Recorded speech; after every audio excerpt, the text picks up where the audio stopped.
Hello, my name is Jackie West. Happy Friday, everyone. Today we're talking about the city of San Bernardino. Now today was the first day they had to appear at bankruptcy court. Joining me is reporter Kim Pearsall. Kim, you were there. I understand it was a very different situation than you've ever dealt with. Is that correct? Correct. Well, it was interesting because I've covered businesses that have filed for bankruptcy, and when I've usually gone to bankruptcy court, you walk through the security line. It's pretty quick. You go upstairs, up the elevator, you go into the courtroom, and it's usually a very sparsely filled courtroom.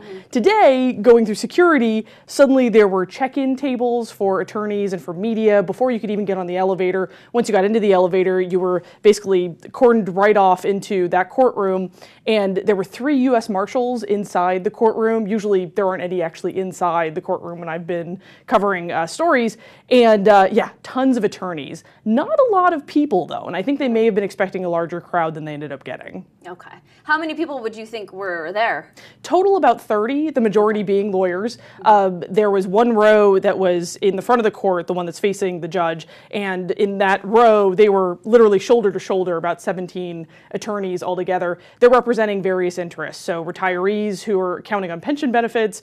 They're also representing the unions that are currently working for the city, and also bondholders. There were quite a few attorneys there representing folks who have an interest in the city's bonds. Now you said there was even a separate exit for them, is that correct? Well, I don't know if, I didn't know the separate exit existed until we were waiting outside. So a few members of the media were waiting outside in the front.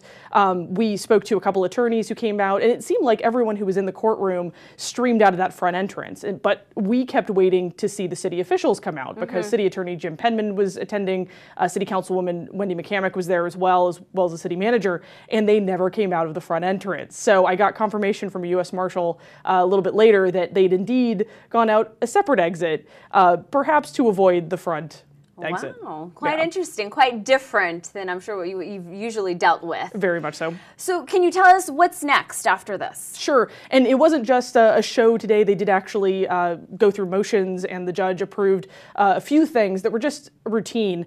But essentially what was approved today is that the city can now post all of these court documents on their own city website. So they're going to be posting notices and letting folks know what's going on with the bankruptcy on their website.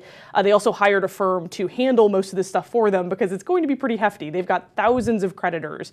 And so this company is going to take all those creditor claims and organize them. And then thirdly, and the most important, is that any creditor who has an objection to them filing for bankruptcy, because there are quite a few who say, hey, you haven't given us enough proof that you really are in that dire of straits that you needed to file for bankruptcy, they have now until October 24th to file an objection. Before, it was going to be September 21st. So they've got a little bit more leeway.